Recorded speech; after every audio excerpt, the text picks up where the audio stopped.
I've had my suspicions recently that Pearl shattered Pink Diamond. Yeah, I said it. I said it, alright?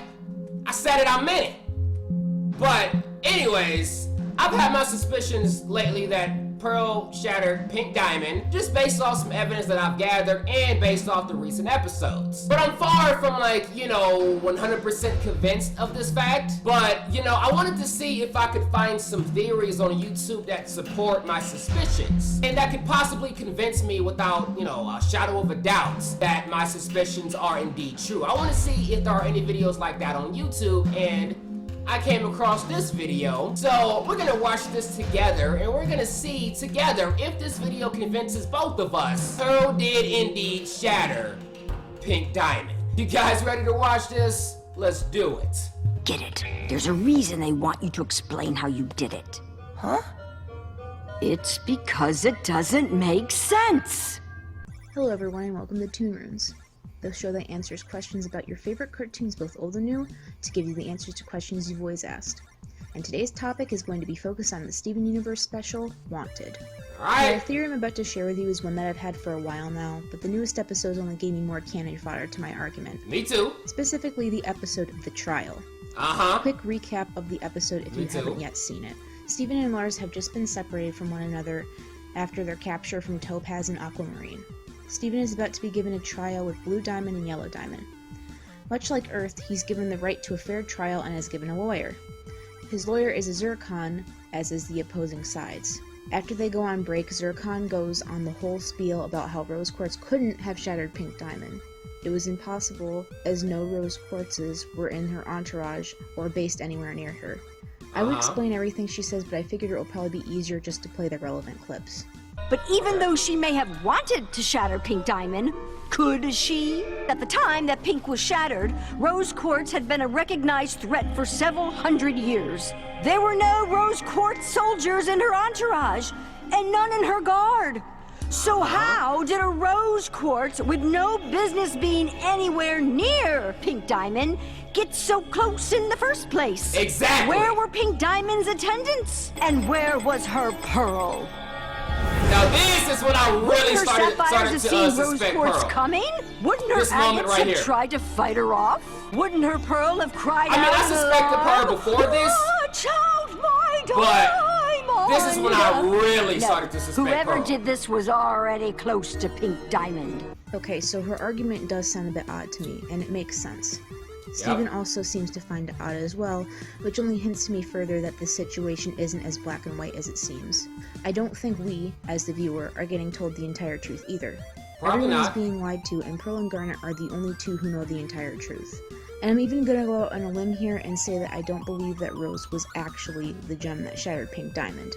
I don't either. I would say that our very own Pearl was the culprit here. I agree. There's a lot of supporting evidence to this claim. Some of it even dates back all the way to season 1. Tell me, girl. The entire girl. story itself is just starting to piece together. The first bit of evidence that I'm going to talk about was just given to us, and it's that there were no rose quartzes stationed near Pink Diamond. Zircon had a point in saying that rose quartz was a distinguished threat for hundreds of years. That is to say, she wouldn't be allowed near her. If a rose quartz was so much as spotted near Pink Diamond, she would have been taken down immediately. In order for a gem to have gotten close to that Pink Diamond, they would either have needed to be a gem that belonged there, or they would need to be a gem that Pink Diamond trusted. And there is one type of gem that is everywhere, especially near upper-class gems. A gem that would be recognized by all and not considered as a threat. A gem such as a simple serpent. This is a great video so far. Pearl would have been able to approach Pink Diamond with ease. She would have belonged in the area, and even if she wasn't, she wouldn't have been seen as a threat. The only issue here is that the gem would have needed to be important enough for Pink Diamond to leave her palanquin. And I have an answer for this as well. There's two possibilities to this. The first is that Pearl belonged to Pink Diamond and was already in her palanquin. She would have very easily caused a distraction, causing Pink Diamond to leave the palanquin, where she then shapeshifted and shattered the diamond. The second is that Pearl belonged to White Diamond, or another high-ranking gem that Pink Diamond trusted.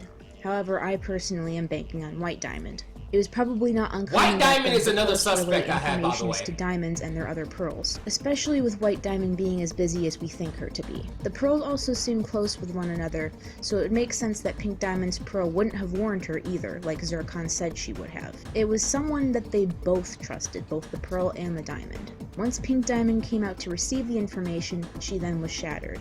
Now, the only problem with the first theory is that the gem placements don't match up. As far as we know, the diamonds have gems that are close to them with matching placements. Their pearls and zircons are perfect examples of this, as they all have trust placement gems. So Pearl having a gemstone on her forehead wouldn't make sense for her being Pink Diamond's pearl if we're going on this logic. However, it does fit well with the theory that she was White Diamond's pearl. And it would also make sense for her to be in that high of a position, having what Pink Diamond would have thought to have been valuable information being delivered to her.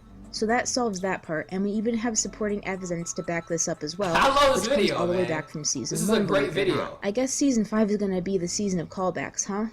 Anyways, if you guys remember back in Keep Beach City Weird and Cat Fingers, the subject of shapeshifting is brought up. And these aren't the only episodes that they're brought up in, but they're the only episodes that they're brought up near Pearl specifically. In both these cases, Pearl rejects the idea of shapeshifting herself. She even seems rather off-put and uncomfortable by it, and to this day we still haven't seen her shapeshift. We have, however, seen both Garnet and Amethyst shapeshift. Even Steven has. I think this is probably because she shapeshifted into Rose to do the shattering. As we can see in later episodes, the subject of Pink Diamond shattering upsets Pearl greatly, even to the point where Garnet needs to ask Steven to stop talking about it. So it would make sense if the reason she refuses to shapeshift is linked to this. It's possible that doing the act makes her think of when she shattered Pink Diamond, and it's why she hadn't done it on screen. She may have even sworn never to do it again. Though that does make you wonder, why would she have shapeshifted into Rose? Wouldn't it have just been easier to do it without shapeshifting? Perhaps I think it would have been, but there's several reasons why they would have done it this way. I think that the best one is that Rose was the leader of the Crystal Gems. She was the gem that started the rebellion and the gem that charmed so many others into joining, as Aquamarine put it. It wouldn't make sense if she didn't do the shattering, at least not to her followers. To get the steam behind her to continue the war, Rose would have needed the credibility behind her in order to continue, especially since at that point they were losing. The death of one of the diamonds was probably just what they needed as incentive to continue. And as important as Pearl was to the war, she was just a Pearl. No matter what she did, she couldn't change this.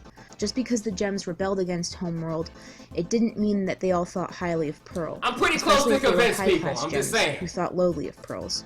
So that's why I think shapeshifting would make the most sense here. The other reason behind Pearl needing to do it other than disguising herself is that Rose most likely couldn't have forced herself to do it. As we found out from Bismuth, she was very against the breaking point. Rose didn't believe in shattering gems, but who's to say that Pearl didn't? Pearl has shown repeatedly that she would do anything for Rose. And I don't think I would put it past her if she went to shatter a diamond in the name of Rose as well. I wouldn't if either. Rose knew this needed to be done, Rose. I feel that she would have asked Pearl to do it for her, and she would have been the perfect type of gem to do it as well. And again, we get a callback from season 1 in the all-time favorite scene from Rose's scabbard.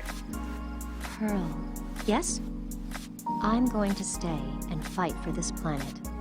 You don't have to do this with me. But I want to! I know you do.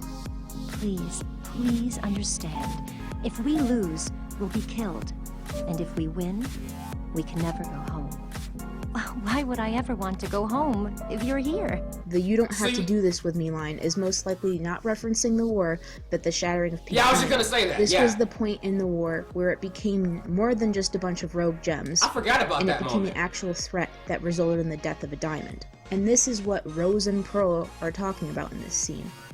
Not just the war. Another obvious fact is that Pearl fights with swords, and that Pink Diamond is shattered. And this is one of the biggest I don't think it's too much of a stretch to say that Pearl used Rose's sword in the shattering, as she would have been able to wield it. The last bit of evidence, which we've already briefly gone over, is how uncomfortable Pearl is with the subject. Whenever Pink Diamond's shattering is brought up, Pearl goes into a state of near shock and terror. I would even go so far as to say is the first time it's mentioned she goes into an anxiety attack-like state. It's rather obvious that Pearl was at least in the area when the shattering happened, and she saw it happen. Though due to her reaction and the other supporting evidence, I think it's rather clear to me that she wasn't just someone who stood by in this event. Rebecca Sugar has stated Pearl is the character that we know least about, and I think I love this video, people. I'm gonna put this video link in the description box. That's just Go show us some love, man. This is a great video. Do you think I absolutely agree. If not, who do you think it I'm was? convinced, Perhaps people. one of the diamonds? Was Zircon onto something? I'm convinced. Do you think? Let me And know of if you course, guys you are. like the episode. So, we just finished the video, people, and that was a great, very well put together video. I mean, all it did was just make my suspicions on Pearl being the one that shattered Pink Diamond just that much greater. He basically just said everything I wanted to say and then some, better than I could have ever said it. I loved it, and yes, I am now a very firm believer that Pearl was the one that shattered Pink Diamond. But let me know what you guys think in the comment section below. And if you guys really enjoy my videos and want to help me make many more videos for you guys going forward, check out that Patreon link in the description box. And if you guys enjoyed this video, you know what to do. But as always, until next time.